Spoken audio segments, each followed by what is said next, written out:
दंड तुलना मायबाप. आज मी एका कार्यक्रमात आहे. त्या कार्यक्रमातून हे पॅन्डॉल दिसायला आहे. ह्या पॅन्डॉलमधून मी आज व्हिडिओ शूटिंग करत आहे. तर 12वा अध्याय आहे. 12व्या अध्यायामध्ये श्रीकृष्ण अर्जुनानं श्रीकृष्ण महाराज विचारलं, देवा एवं सततयुक्ताये भक्तहस्तं परिपासते ए चाप्यक्षरमयुक्तम तेषां के योगो इत्थम. म्हणजे मी अव्यक्त परमेश्वराची भक्ती करू का व्यक्त परमेश्वराची भक्ती करू. श्रीकृष्ण महाराज म्हणले, अर्जुना व्यक्त परमेश्वराची भक्ती करणं श्रेयस्कर आहे.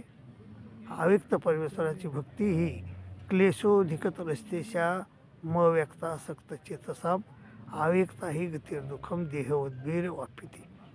ती भक्ती करताना प्राप्ती एकच होते, परंतु ती भक्ती करताना शेवटपर्यंत दुःखच दुःख आहेत.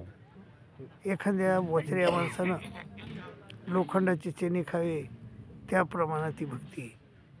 मग त्यामुळं तू योगी हो आणि व्यक्त परमेश्वराची भक्ती कर. व्यक्त परमेश्वराच्या भक्तीमध्ये त्यांनी 3 पर्याय दिले. पहिल्यानं म्हणले ते म्हणले मयव मन अध्यस्व मयी बुद्धी निवेशे निवेशेशी एव अथ ऊर्ध्वम न संशय. माझ्यात मन लाव, माझ्यात चित्त लाव. मयव मनाध्यस्व मयी बुद्धी, माझ्यात बुद्धी लाव.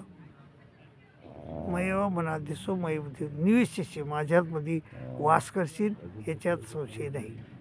बरं जाऊ दे, तुला माझ्यात मन लावणं होत नाही. आता तदैप्य शक्तोशी करतो मग देवगमाश्रिता सर्व कर्म फलत्यागम ततः करू येतात मोहन. तर ते बी करत येत होत नसन तुला तर तू काय कर, अभ्यास कर. अभ्यास बी होत नसन, अभ्यासे समोर तोशी मत्कर्मो परमो हो मदर्थमपे करवानी कुर्वन् सिद्धी. मग तू माझी सिद्धी प्राप्त होईल तुला. मग कारण श्रेय होई मना अभ्यासात ज्ञानात ध्यानाविशेषिते ध्यानात कर्मफल त्यागात शांती अनंतर. त्याग करण्यात त्यागामध्ये शांती आहे. अर्जुना तू मग कर्मफलाचा त्याग कर आणि माझं चिंतन कर. असं श्रीकृष्ण महाराजांनं मोलाचा सल्ला अर्जुनाला दिला 12व्या अध्यायामध्ये.